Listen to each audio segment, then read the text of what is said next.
उत्तराखंड के श्रीनगर में पहाड़ का एक हिस्सा टूटकर सड़क पर आ गया। ऋषिकेश बद्रीनाथ नेशनल हाईवे संख्या 58 पर फराशू नाम की जगह पर यह लैंडस्लाइड हुआ। यह इलाका इको सेंसिटिव इलाका है। कई सालों से इस जगह पर पहाड़ों से पत्थर गिर रहे हैं। नेशनल हाईवे को ठीक करने के लिए लगातार काम चल रहा है, लेकिन अभी तक इसका कोई नतीजा नहीं निकला। कई दिनों से लगातार बारिश होने की वजह से इस इलाके में फिर से लैंडस्लाइड की खबर। बड़े बड़े बोल्डर्स और कई टन मलबा सड़क पर आ गया। गनीमत यह रही कि लैंडस्लाइड से पहले ही ट्रैफिक को रोक दिया गया और इसके चलते किसी तरह का कोई नुकसान नहीं हुआ। हालांकि लैंडस्लाइड की वजह से घंटों तक ट्रैफिक जाम रहा और यात्रियों को भारी परेशानी हुई।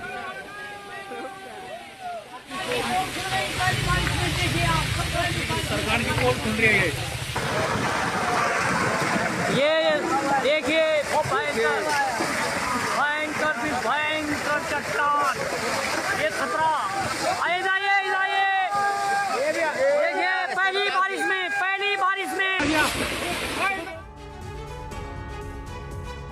और चलिए अब आपको तस्वीर दिखाते हैं। आप देखिए शहर शहर क्या हाल हो गया है। पहाड़ों से लेकर मैदानी इलाकों में इस वक्त क्या हालात है। जो सड़कें हैं वो भर गई लबालब। इसके अलावा देखिए कहीं पर गड्ढे हो रहे सड़कों पर, गाड़ियां वहां पर समारी है, गाड़ियां किस तरह से फंस गई है, कमर तक पानी भर गया है। इसके अलावा आप देखिए ये तमाम जो तस्वीरें आपको नजर आ रही है, कहीं पर सिलेंडर बहते हुए नजर आए हैं बाढ़ के पानी में, और कई जो रिहायशी इलाके हैं वहां पर पानी भर गया है। लोगों के लिए काफी ज्यादा मुश्किल हो रही है। लोग इसी पानी से होकर गुजरने के लिए मजबूर हैं। तो आपको पता है पहाड़ों में हो रही जोरदार बारिश का असर मैदानी इलाकों में हो रहा है। तस्वीर अब आपको ऋषिकेश हरिद्वार चिल्ला रोड पर बहने वाली नदी के आपको दिखाते हैं। बिन नदी, आमतौर पर इस नदी में पानी ना के बराबर होता है और लोग अपनी गाड़ियों से इधर उधर जाते हैं, लेकिन इन दिनों नदी का जलस्तर काफी ज्यादा बढ़ गया है। इसी दौरान एक स्कूटी सवार ने नदी को पार करने की कोशिश की, लेकिन मुश्किल में फंस गया। सैलाब में स्कूटी बहने लगी, लेकिन तब तक वहां पर कुछ लोग पहुंच गए जिन्होंने स्कूटी सवार को पानी में बहने से बचा लिया।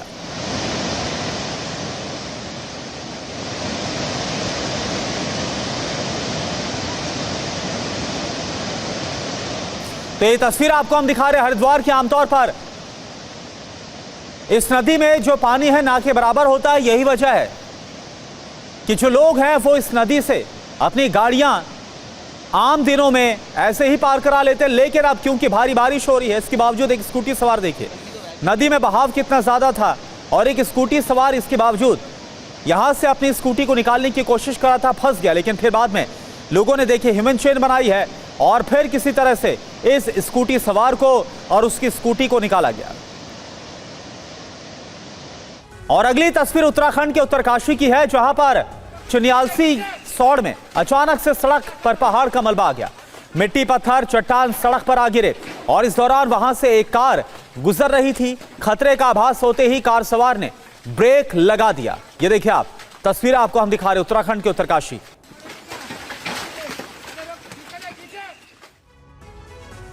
इधर उत्तराखंड के रुद्रप्रयाग जिले में लगातार हो रही भारी बारिश की वजह से अलकनंदा और मंदाकिनी नदी के जलस्तर में इजाफा हुआ है। दोनों नदियों का जलस्तर चेतावनी और खतरे के निशान के बिल्कुल पास आ गया है। तस्वीर आप देखिए, अलकनंदा नदी अभी 623 के निशान पर बह रही है, जबकि इसका चेतावनी वाला स्तर 626 मीटर और खतरे वाला स्तर है 627 मीटर का।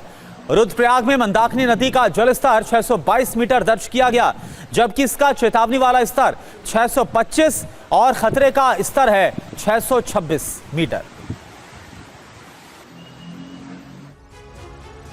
इधर रुड़की के लक्सर में एसडीआरएफ ने पिता पुत्र की जान कैसे बचाई आपको दिखाते हैं।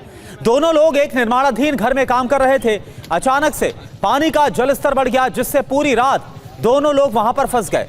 सुबह हुई तो एसडीआरएफ को बुलाया गया और दोनों का रेस्क्यू किया गया।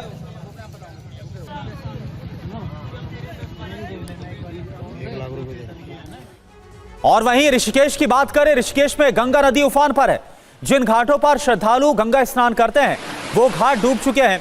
घाटों पर एसडीआरएफ की ड्यूटी लगाई गई है और लोगों को नदी के किनारे आने से रोका जा रही। देखिए ऋषिकेश में किस तरह से उफान पर इस वक्त गंगा है।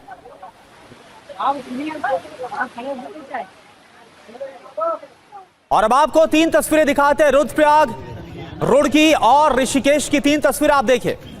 आप देखिए ऋषिकेश की तस्वीरें, उफान पर है गंगा, जहां पर आमतौर पर श्रद्धालु जाकर घाटों पर स्नान किया करते थे, वहां किस तरह से नदी उफान मार रही है, किस तरह से सैलाब बहता हुआ नजर आ रहा है। इसके अलावा एसडीआरएफ ने कैसे रुड़की में पिता पुत्र को बचाया है, उनका रेस्क्यू किया है। ये देखिए आप तस्वीरें इस वक्त आपको दिखा रहे हैं। पहाड़ी इलाकों में क्या हाल है वो भी आप देख पा रहे हैं। और अब बात करते हैं हिमाचल प्रदेश की। तस्वीर आपको दिखाते हैं शिमला की। शिमला में लगातार भारी बारिश का दौर जारी है। शिमला समेत पूरे हिमाचल प्रदेश में आईएमडी की ओर से भारी बारिश का अलर्ट जारी किया गया है। हालांकि इस अलर्ट के बाद भी टूरिस्ट का यहां पर आना रुक नहीं रहा। ये देखिए आप शिमला की तस्वीर है। बादल किस तरह से पहाड़ों को छूते हुए नजर आ रहे हैं। हालांकि देखने में यह नजारा खूबसूरत जरूर लग रहा है और पर्यटक पहुंच रहे हैं, लेकिन हालात बहुत ज्यादा खतरनाक है। इधर यूपी से खबर है। यूपी के सहारनपुर के शाकुंभरी देवी मंदिर के पास खोल नदी में अचानक से पानी का तेज बहाव आ गया। इससे मंदिर परिसर के आसपास सैलाब जैसे हालात बन गए। इससे माता के दर्शनों को पहुंच रहे श्रद्धालुओं में अफरा तफरी मच गई। हालांकि पुलिसकर्मियों ने लोगों को नदी की ओर जाने से रोका और लगातार लाउड स्पीकर से सावधानी बरतने की अपील की और इसके बाद श्रद्धालुओं को सुरक्षित स्थानों पर पहुंचाया गया। पुलिस की तरफ से कहा गया है कि भक्त अपनी गाड़ियां मंदिर परिसर से पहले सुरक्षित स्थानों पर ही खड़ी कर दें। जब तक नदी में पानी का बहाव तेज बना हुआ है तब तक कोई भी श्रद्धालु नदी पार करने या माता के दर्शन के लिए आगे बढ़ने की कोशिश ना करे।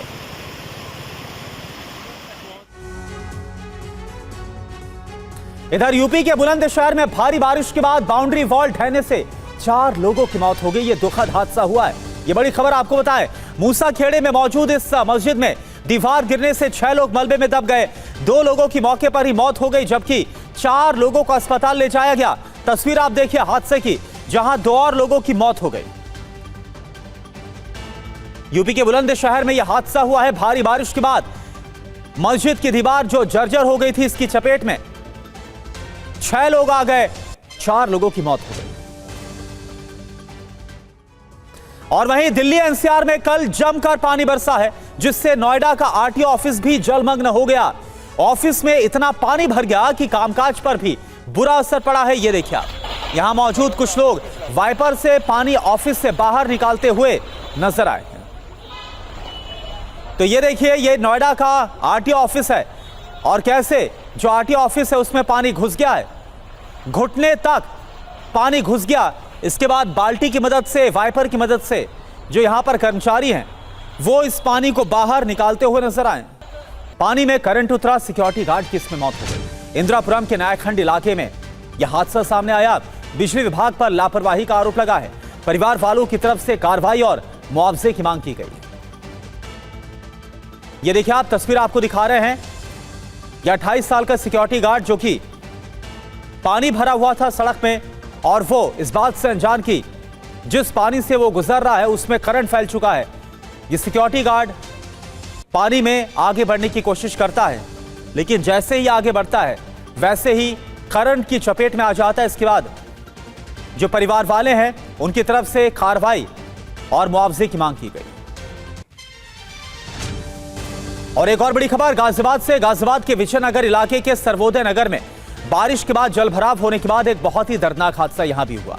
3 साल की मासूम बच्ची की डूबने से मौत हो गई। घर के अंदर जलभराव में यह बच्ची डूबी हुई मिली।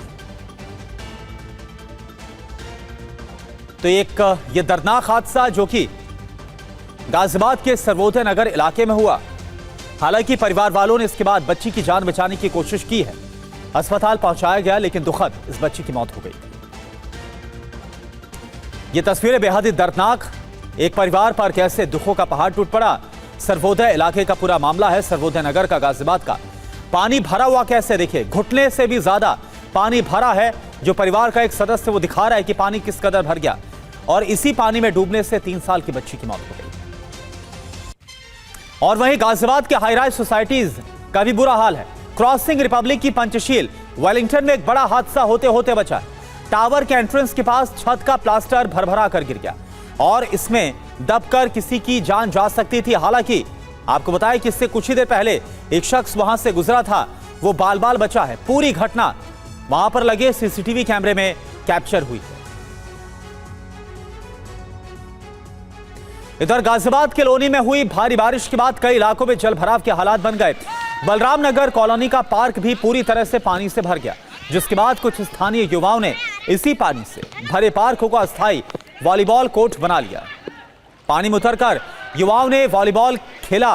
वीडियो में युवा घुटनों तक भरे पानी में खेल का आनंद लेते हुए नजर आ रहे हैं। तो ये देखिए, ये गाजियाबाद की एक और तस्वीर है। घुटने से भी ज्यादा पानी भरा है, लेकिन इसके बावजूद ये खेल रुका नहीं और इसी पानी में हट जा वॉलीबॉल खेलते हुए लोग नजर आए। और चलिए अब आपको हैरान करने वाली तस्वीर दिखाते हैं। बारिश के बीच मगरमच्छों का आतंक। जी हां, 3 तस्वीरें आपके सामने। गुजरात के वडोदरा में विश्वामित्री नदी में दर्जनों मगरमच्छ एक साथ नजर आए हैं, जबकि वडोदरा के रिहायशी इलाके में भी एक मगरमच्छ घुस गया, जिससे अफरा तफरी की स्थिति पैदा हो गई। वहीं महाराष्ट्र के रायगढ़ में एक विशालकाय मगरमच्छ सड़क पर नजर आया। यह बताया जा रहा है कि मगरमच्छ नदी में बहकर शहर में आ गया था। ये देखिए 3 तस्वीरें वडोदरा और रायगढ़ की। इधर गुजरात में बारिश के दौरान कई मगरमच्छ देखे गए हैं, जैसा तस्वीरें हम आपको दिखा रहे हैं।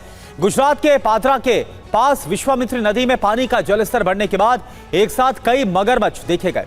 वायरल वीडियो के बाद अधिकारियों ने लोगों से नदी किनारों से दूरी बनाए रखने और सुरक्षा एडवाइजरी का पालन करने की अपील की है। इधर गुजरात के वडोदरा में एक बड़ा मगरमच्छ भी देखने को मिला। रिहायशी इलाके में एक 9 फीट लंबा मगरमच्छ देखा गया। लोग दहशत में आ गए। लोगों ने मगरमच्छ को देखते ही वन विभाग को जानकारी दी।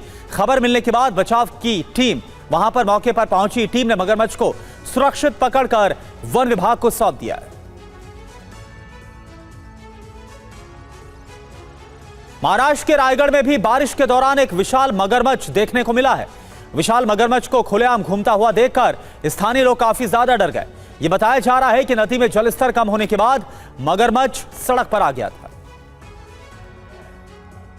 बात महाराष्ट्र की करते हैं। महाराष्ट्र के रत्नागिरी और सतारा जिले को जोड़ने वाले पर्यटन स्थल रघुवीर घाट में मूसलाधार बारिश के बाद हालात खराब हो गए। रघुवीर घाट के झरने और नदी नाले उफान पर हैं। प्रशासन ने पर्यटक और यात्रियों से अपील की है कि हालात सामान्य होने तक रघुवीर घाट की यात्रा से बचा जाए और जरूरी ना हो तो इस मार्ग का उपयोग ना करें।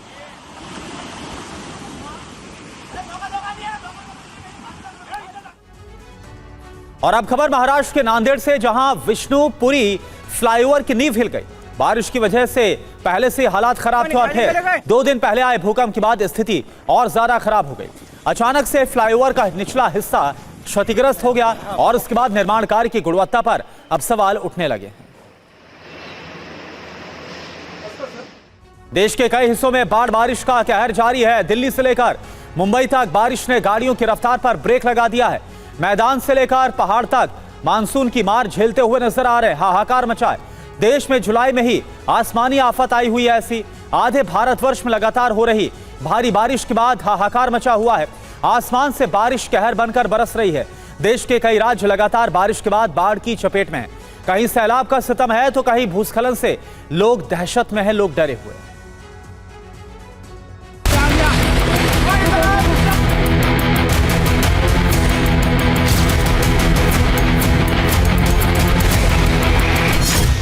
देश भर में बाढ़ बारिश का कहर जारी है।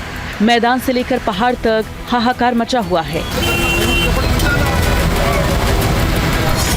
तस्वीर ऋषिकेश बद्रीनाथ राष्ट्रीय राजमार्ग की है, जहां श्रीनगर फरासू के बीच हनुमान मंदिर में पहाड़ का एक हिस्सा भरभरा कर गिर गया। पहाड़ का टुकड़ा गिरते ही अफरा तफरी मच गई। दोनों तरफ वाहनों की लंबी कतारें लग गईं। काफी मशक्कत के बाद रास्तों को साफ किया गया। दोबारा आवाजाही शुरू की गई। बारिश के दौरान मगरमच्छ भी दिखने लगे हैं। गुजरात के पादरा के पास विश्वामित्री नदी में एक साथ कई मगरमच्छ देखे गए। वायरल वीडियो के बाद अधिकारियों ने लोगों से नदी किनारे से दूर रहने और सुरक्षा संबंधी सलाहों का पालन करने की अपील की। वहीं गुजरात के वडोदरा के रिहायशी इलाके में एक 9 फीट लंबा मगरमच्छ को देखा गया। लोगों ने मगरमच्छ को देखते ही वन विभाग को जानकारी दी।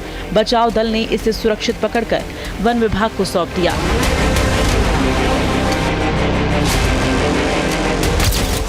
महाराष्ट्र के रायगढ़ में भी बारिश के दौरान एक विशाल मगरमच्छ घूमता हुआ देखा गया। विशाल मगरमच्छ के खुलेआम घूमते देख स्थानीय लोगों में दहशत फैल गई। बताया जा रहा है कि नदी में जलस्तर कम होने के बाद मगरमच्छ सड़क पर आ गया। देश का आधा हिस्सा मानसून की मार से कराह रहा है। बाढ़ बारिश से लाखों लोग बेहाल हैं। देश की राजधानी दिल्ली से लेकर आर्थिक राजधानी मुंबई तक ऐसा लग रहा है कि बारिश ने बंधक बना लिया है। बारिश ने रफ्तार को थाम लिया है। दिल्ली में 2 दिनों से हो रही बारिश के बाद सड़कें समंदर बनी हुई हैं। 7 दिनों से महाराष्ट्र के ज्यादातर हिस्सों में जिंदगी ठहर चुकी है।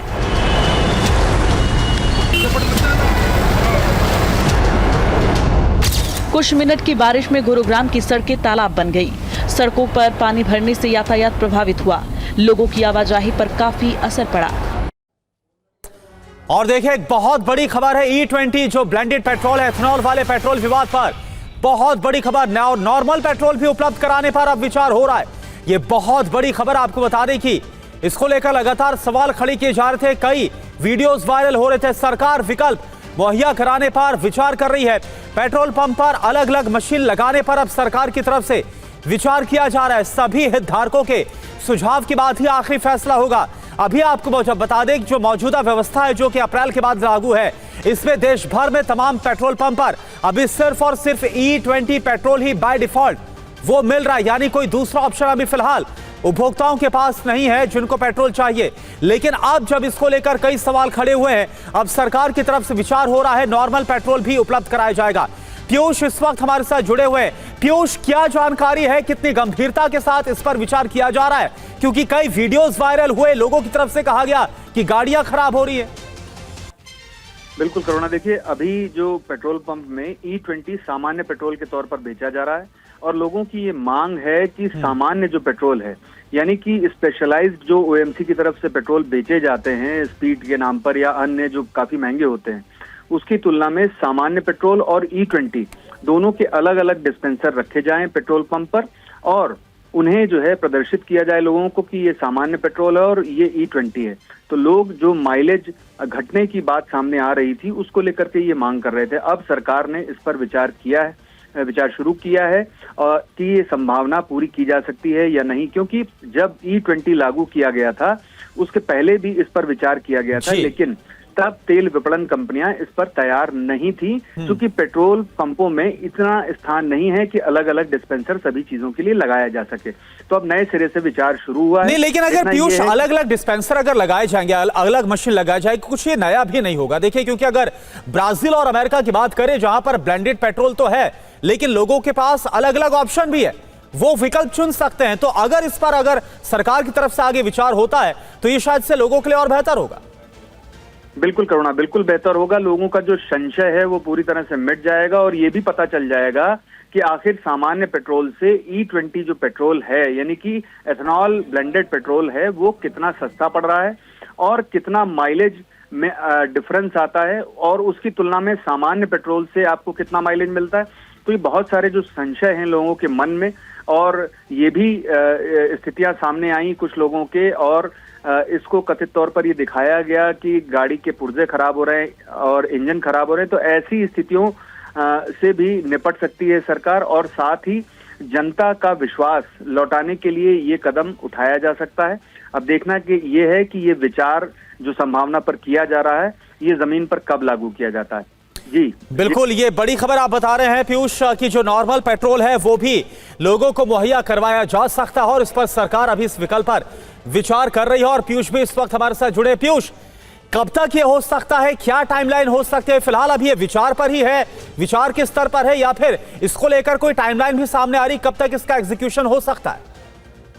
करुणा, देखिए अभी कोई टाइमलाइन स्पष्ट नहीं है क्योंकि अभी बहुत ही इनिशियल स्टेज पर है और अभी संभावना पर विचार किया जा रहा है। क्योंकि देश भर में जो पेट्रोल पंप हैं सभी में इसका डेमोन्स्ट्रेशन अगर अलग अलग किया जाएगा यानी कि जो डिस्पेंसर हैं सामान्य पेट्रोल के और E20 के और जो OMCs के स्पेशलाइज्ड पेट्रोल हैं उनका डिस्पेंसर अभी पहले से ही अलग होता है। तो ऐसी स्थिति में किस तरह से इसको लागू किया जाएगा, इस पर तकनीकी तौर पर और विभिन्न हितधारकों से विचार विमर्श करने के बाद ही कदम आगे बढ़ाया जा सकता है। अभी कोई टाइमलाइन स्पष्ट नहीं है अभी सिर्फ संभावना पर विचार किया जा रहा है। अच्छा पीयूष, लेकिन एक तकनीकी तौर पर आपसे जानकारी चाहूंगा कि जो नॉर्मल पेट्रोल के विकल्प की बात हो रही है, हालांकि अभी इसमें कब तक क्या होता है, कब तक इसको अमली जामा पहनाया जाता है, अभी फिलहाल ये देखना हो, क्योंकि अभी शुरुआत में सिर्फ विचार के स्तर पर अभी ये है। लेकिन अगर ऐसा होता है, क्योंकि पहले से E5 जो कि साल 2003 के आसपास से लागू था और फिर इसके बाद 2022 से E10 पेट्रोल का मिलना चालू था, तो क्या जो पहले वाले E5 या E10 वाला ऑप्शन है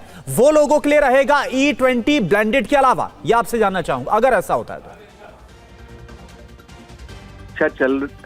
चल रही है कि किस हद तक इस संभावना को लागू किया जा सकता है, क्योंकि E20 अभी सामान्य पेट्रोल के तौर पर बेचा जा रहा है और लोगों की ये मांग है कि जो प्योर पेट्रोल है, यानी कि E5 नहीं, E10 नहीं, E20 और सामान्य पेट्रोल, अच्छा, उसको उसका डिस्पेंसर लगाया जाए। तो ऐसी स्थिति में सरकार इन दो जो अलग अलग विकल्प हैं इनको डेमोन्स्ट्रेट करने के लिए अलग अलग डिस्पेंसर लगाने और उसकी व्यवस्था करने पर की संभावना पर विचार कर रही। तो ऐसी स्थिति में जब OMC तैयार हो जाएंगी और अन्य जो इसके तकनीकी पहलू हैं उन पर विचार कर लिया जाएगा, तब स्थितियां स्पष्ट होंगी।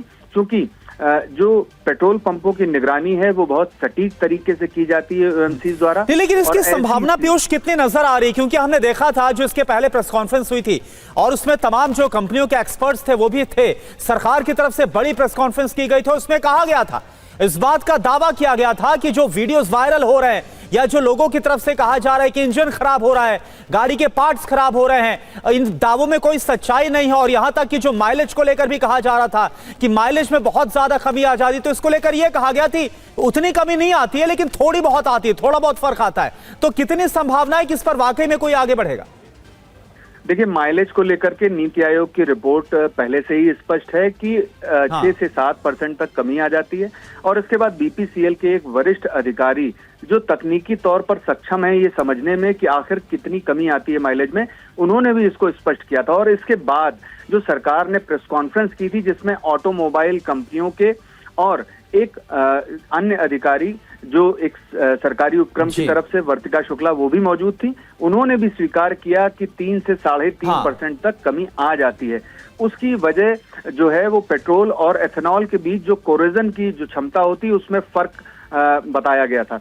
तो ये स्थिति स्पष्ट हो चुकी है और यही वजह है कि लोग ये मांग कर रहे हैं कि पेट्रोल पंप में सीधे तौर पर E20 और जो सामान्य पेट्रोल है यानी कि जो ओरिजिनल पेट्रोल है उसके डिस्पेंसर अलग अलग हों और वो अलग अलग उपलब्ध हों ताकि वो अपने वाहन में उसका उपयोग कर सकें। रही बात की इंजन और पुर्जे खराब होने की, तो देखिए E10 से E20 तक के मद्देनजर जो सर्वे किया गया था ARAI के जरिए, उसमें साफ तौर पर ये कहा गया था कि E10 जिन वाहनों में प्रयोग किया जा रहा था उनमें जब E20 डाला गया तो उनके प्लास्टिक बिल्कुल। और पीयूष, अगर वाकई में ऐसा होता, अलग से डिस्पेंसर लगता है, मशीन लगाई जाती है जिसमें सिर्फ और सिर्फ नॉर्मल पेट्रोल मिलेगा, कोई उसमें ब्लेंड नहीं होगा एथेनॉल का, तो ये एक जो संशय भी लोगों के दिमाग में है कि क्या वाकई में गाड़ियां खराब होती है, संशय भी दूर हो पाएगा। बहुत बहुत शुक्रिया आपका इस पूरी जानकारी के लिए पीयूष। और अगली बड़ी खबर का रुख करते हैं। गुरुग्राम से खबर है जहां पुलिस मुठभेड़ में 4 बदमाश ढेर हुए हैं। नांदल गैंग के 4 बदमाश मारे गए हैं और एक घायल हुआ है। मुठभेड़ में 3 पुलिसकर्मी भी घायल हुए हैं। तो ये बड़ी खबर गुरुग्राम से, यहां पर नांदल गैंग के, ये देखिए आप जिस जगह पर यह एनकाउंटर हुआ, एनकाउंटर वाली जगह की तस्वीर आपको दिखा रहे हैं। ये वो हथियार है जो कि बदमाशों के पास थे। ये सभी बदमाश नांदल गैंग से जुड़े हुए बताए जा रहे हैं। 4 बदमाश मारे गए हैं और एक घायल हुआ है।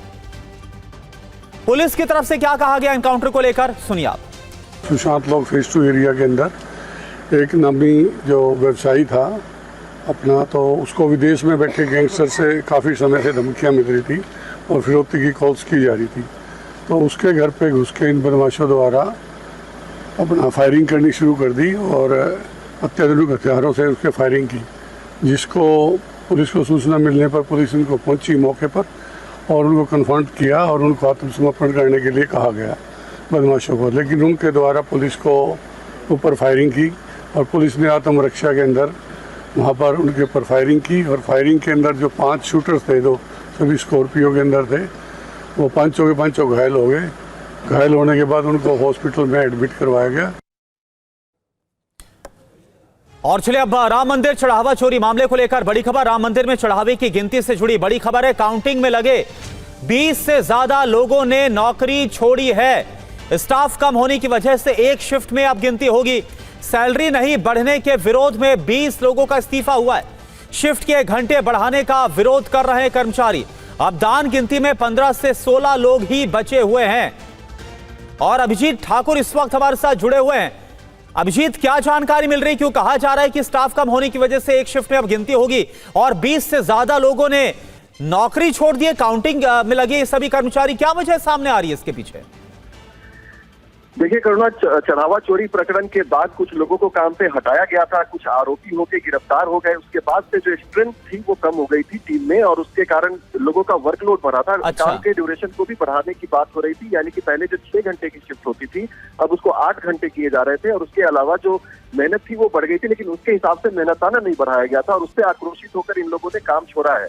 और विशेषकर तब से जब से ये चढ़ावा चोरी कांड सामने आया उसके बाद से सख्ती काफी बढ़ गई थी और लोगों के लिए काम करना ऐसे परिस्थितियों में इनके लिए ये मुश्किल थी कि इनके मेहनताना को, यानी कि इनकी जो सैलरी इनको दी जाती है उसको बढ़ाने की मांगे पहले से भी कर रहे थे और अभी चूंकि काम का दबाव बढ़ा था इसके कारण आक्रोशित होकर इन लोगों ने काम छोड़ दिया है। फिलहाल 2 शिफ्ट में पहले काउंटिंग होती थी, 6-6 घंटे की शिफ्ट होती थी, अब इसको बढ़ाकर 8 घंटे और आगे चल के हो सकता है कि 10 घंटे करना पड़े क्योंकि अब स्ट्रेंथ जो है वो आधे से भी कम रह गई है। यानी कि फिलहाल अगर काउंटिंग टीम की बात करें तो अब 16 स्टाफ ही बचे हैं। तो आज से सबको 10 बजे से बुलाया गया है, 10 बजे की शिफ्ट होगी, 10 से शाम 6 बजे तक उनको बताया गया है। लेकिन जैसा कि हमें जानकारी मिल रही है कि ये शिफ्ट आगे भी एक्सटेंड हो सकती है, यानी कि चढ़ावा काउंटिंग में अब कुल 15 से 16 लोग रह जाएंगे। जब तक बैंक नए कर्मियों की हायरिंग करके और उनको टीम में नहीं लगाते हैं तब तक यही व्यवस्था जारी रहने वाली है। ऐसे में अब बैंक को जल्दी से जल्दी चढ़ावा काउंटिंग के लिए कर्मियों की संख्या जो है वो ट्रस्ट से बात करके बढ़ानी पड़ेगी। बिल्कुल, तो ट्रस्ट से बात करके जो गिनती में काउंटिंग में लगे हुए कर्मचारी इनकी संख्या बढ़ानी पड़ेगी। वर्कलोड ज्यादा हुआ, 20 लोगों ने नौकरी छोड़ दी है और अब और भी ज्यादा ये चुनौतीपूर्ण हो गया। बहुत बहुत शुक्रिया आपका इस पूरी जानकारी के लिए।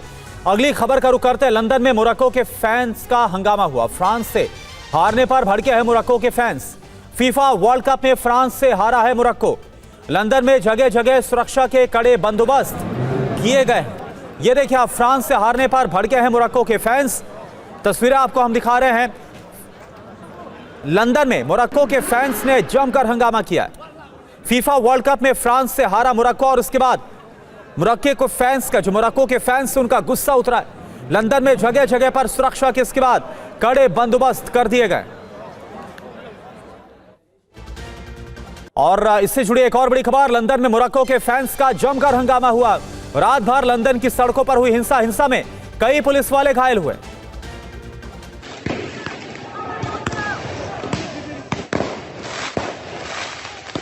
और इस हिंसा से जुड़ी एक और खबर है। हिंसा के बीच फ्रांस के फैंस ने जश्न मनाया है। म्यूजिक पर जमकर झूमे हैं फ्रांस के फैंस। लगातार तीसरी बार फीफा वर्ल्ड कप के सेमीफाइनल में पहुंचा है फ्रांस। तो फ्रांस की जीत हुई, मोरक्को की हार हुई है। जहां मोरक्को के फैंस का गुस्सा उतरा है, वहीं ये फ्रांस के फैंस हैं जो जश्न मनाते हुए नजर आ रहे हैं।